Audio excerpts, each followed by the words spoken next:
যারা 50 লাখ টাকা দিয়ে মেক্সিকোর জঙ্গল দিয়ে পার হয়েছে। একটা কাহিনী না, শত কাহিনী আমার এখানে আছে। বিদায় এই জন্যই বলতেছি, যতই সাথী না কেন,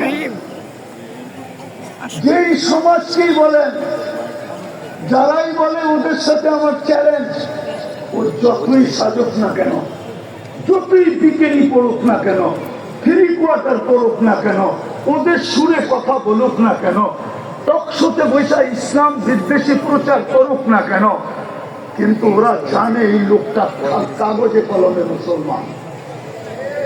শুধু আমাদের থেকে কিছু নেওয়ার জন্য এরকম ভান ধরছে, নিজেকে সাজাইছে।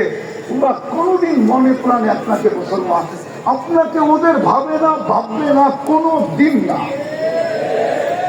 বিদায় শেষ কথা আসেন, সিরাত এটাই আজকে দুরবস্থা, শুধু রসুলের আদর্শ ছাড়ার কারণে। সবকিছু বাদিয়ে দিলাম, একটাই যদি ধরে রাখতো জাতি, আজকে 90% মুসলমান নামাজ পড়ে না। আমি তো বলি এই জাতি যদি 1 মাস নামাজ পড়তো, 1 মাস, উম্মতে মুসলিমা উম্মতে মুহাম্মদী যদি 1 মাস 100% নামাজ পড়তো, আর 11 মাস যদি নাও পড়তো, আর আল্লাহ যদি জিজ্ঞাসা করতো তুই 11 মাস পড়িস না কেন, কেন বছরে মাস কয়টা, আল্লাহ বলতো 12টা।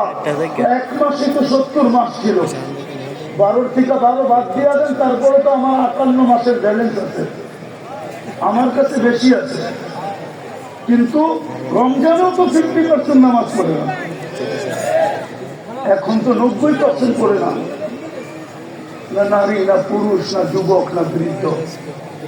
আপনি সাহায্য চান কি করে, মাথা উঁচা করে দাঁড়াইতে চান কি করে? 3 বার তো আপনাকে নির্বাচিত করলেন মানুষ হিসাবে, মুসলমান হিসাবে, উম্মতে মুহাম্মদী হিসাবে, বাকিগুলা বললামই না। 3 বার তো আপনি আল্লাহর পক্ষ থেকে নির্বাচিত, 3 বারই তো কুদরতি হাতে নির্বাচিত। মানুষ তৈরি করছেন কুদরতি হাত দিয়া, মুসলমান হিসাবে নির্বাচিত করছেন সমগ্র মানুষের ভিতর থেকে কুদরতি হাত দিয়া, উম্মতে মুহাম্মদী হিসাবে নির্বাচিত করছেন কুদরতি হাত দিয়া। আপনি সাহায্য চান কি করে? আপনাকে সাহায্য করে তো করে কি করে?